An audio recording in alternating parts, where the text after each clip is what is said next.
दोस्तों, क्या आप जानते हैं कि भगवान श्री कृष्ण जी ने अपनी ही पत्नियों को क्यों श्राप दिया था? चलिए हम जानते हैं इस वीडियो में कि आखिर भगवान श्री कृष्ण ने ऐसा क्या किया था और ऐसा क्यों किया था।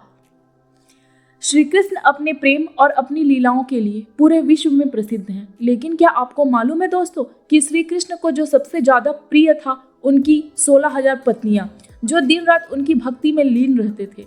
श्री कृष्ण ने उन्हें क्यों ऐसा श्राप दे दिया जिसके बाद सब कुछ नष्ट हो गया। द्वारिका जैसी पावन नगरी में श्री कृष्ण के बेटे शाम से एक ऐसा दुष्कर्म हो गया था जिसका कोई भी अंदाजा नहीं लगा सकता था। महाभारत युद्ध के खत्म होने के बाद श्री कृष्ण सब यदुवंशियों और अपनी 8 पत्नियों के साथ द्वारिका नगरी में रहने लगे थे। उनकी 8 पत्नियों के नाम थे रुक्मणी, जाम्बवती, सत्यभामा, कलिंदी, मित्रबिंदा, सत्या, भद्रा और लक्ष्मणा। गांधारी ने श्री कृष्ण को जो श्राप दिया था उनका असर भी द्वारिका में धीरे धीरे दिखने लगा था। एक समय नरकासुर राक्षस ने वरदान प्राप्त किया था कि उसे कोई भी पुरुष नहीं मार सकता और उसका आतंक बढ़ गया। वह ऋषियों को मार और स्त्रियों को अगवा कर उनका शोषण करता था। उसने 16,000 कन्याओं को अपना बंदी बनाकर रखा था। उसके आतंक से स्वर्ग लोक भी कांप उठा। तब देवी देवताओं ने श्री कृष्ण से विनती की और उसके आतंक पर रोक लगाने को कहा। तब श्री कृष्ण ने अपनी पत्नी सत्यभामा के साथ मिलकर नरकासुर का वध किया और सभी 16,000 कन्याओं को छुड़ा लिया। लेकिन 16,000 कन्याओं ने श्री कृष्ण से कहा कि प्रभु, आपने हमें उस राक्षस के प्रकोप से तो बचा लिया, लेकिन इस समाज के कलंक से हमें कौन बचाएगा। अब हम आपके ही पास रहना चाहते हैं। हम आपको ही अपना पति मान बैठे। आपको हमसे विवाह करना पड़ेगा। यह सब सुनने के बाद श्री कृष्ण जी ने 16,000 रूप में प्रकट हो गए।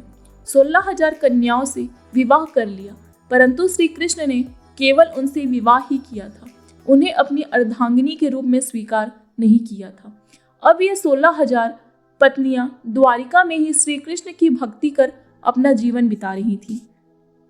एक बार नारद मुनि द्वारिका में पधारे, लेकिन उस समय सब अपने काम में व्यस्त थे और श्री कृष्ण के बेटे शाम ने नारद मुनि पर ध्यान नहीं दिया। इस बात को नारद मुनि ने अपना अपमान समझा और सबक सिखाने की सोची। उन्होंने शाम के साथ उनकी अन्य पत्नियों को मदिरा पान करवा दिया। मदिरा पान करने के बाद सब अपना आपा खो बैठे और श्री कृष्ण की 16,000 पत्नियों में से एक ने शाम की पत्नी का भेष बनाकर उसके कक्ष में चली गई और नशे में दुष्कर्म कर बैठे।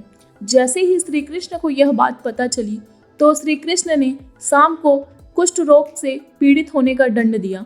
उनकी जितनी भी पत्नियां इस बुरे कर्म में शामिल थी उन्हें भी श्राप दिया कि मेरी मृत्यु के बाद तुम्हारा बुरे लोगों द्वारा अपहरण हो जाएगा।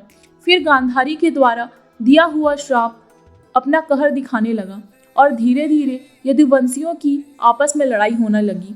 एक दिन सारी यदुवंशी की लड़ाई हो गई। उन्होंने एक दूसरे की हत्या कर डाली। यदुवंशियों का ऐसा नाश देखकर बलराम बहुत दुखी हुए और वो समुद्र तट पर जाकर योग निद्रा में चले गए। उन्होंने अपना देह त्याग दिया। यह खबर मिलने पर श्री कृष्ण बहुत ही निराश हो गए। उन्होंने अपने सारथी से कहा कि अब मेरे जाने का समय हो गया है, मैं जंगल जा रहा हूँ। योग में लीन होने और श्री कृष्ण वह जंगल जाकर पेड़ के नीचे बैठ गए। एक शिकारी आया और उसने श्री कृष्ण के पैर में तिल को मृग की आंख समझकर तीर मार दिया। तीर लगते ही इस बात को बहाना बनाकर कि श्री कृष्ण ने अपना देह त्याग दिया, वे बैकुंठ धाम चले गए। वो बैकुंठ धाम जाने के बाद इस बात की खबर उनकी पत्नियों को नहीं थी।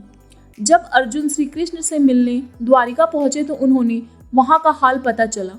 ये सब देख अर्जुन बहुत ही दुखी हुए और वहां जितने भी यदुवंशी के शव थे उनका अंतिम संस्कार करके अर्जुन द्वारिका में बचे हुए यदुवंशी, श्री कृष्ण की पत्नियां और बच्चों, बलराम की पत्नियां और सारा धन लेकर इंद्रप्रस्थ की तरफ निकलने लगे। द्वारिका नगरी जैसी ही खाली हुई वैसे ही वह समुद्र में समा गई, मानो समुद्र सबके जाने का इंतजार कर रहा हो।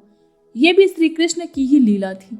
अर्जुन ने श्री कृष्ण के देह त्याग की खबर उनकी पत्नियों को नहीं बताई। अर्जुन के बाद बचे हुए यदुवंशी और श्री कृष्ण की पत्नियां इंद्रप्रस्थ की ओर बढ़ने लगी, लेकिन इस बात की खबर आसपास के गांव में फैल गई। धन और स्त्री की लालसा में कुछ डाकुओं ने अर्जुन पर हमला कर दिया और लूटपाट मचाने लगे। उस समय अर्जुन ने अपने शस्त्र उठाए, तब उनके शस्त्रों ने काम करना बंद कर दिया और अर्जुन को एहसास हुआ कि उनकी सारी शक्तियां खत्म हो गई हैं। बहुत प्रयास करने के बाद भी अर्जुन श्री कृष्ण की पत्नियों और धन की रक्षा नहीं कर पाए और डाकू सब कुछ लूट कर चले गए। श्री कृष्ण की पत्नियों को भी अपने साथ ले गए। अब केवल बस श्री कृष्ण की 8 पत्नियां और कुछ सेवक ही रह गए, जिसे लेकर अर्जुन इंद्रप्रस्थ चले गए। वहां पहुंचकर अर्जुन ने राज्य में सबको अपना स्थान बांटकर अपना कर्तव्य पूरा किया। भगवान श्री कृष्ण के प्रिय पात्र व्रज मथुरा के राजा बन गए।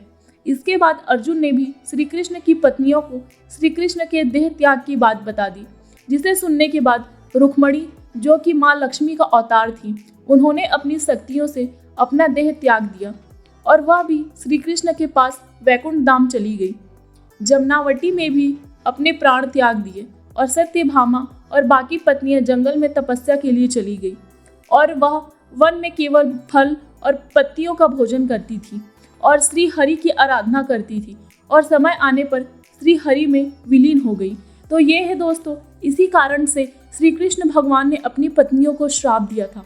अगर आपको यह वीडियो अच्छा लगा होगा तो दोस्तों, तो आप हमारे चैनल भाग्य तर्पण को सब्सक्राइब करना ना भूलें और हमारे इस वीडियो को लाइक और शेयर करें। धन्यवाद।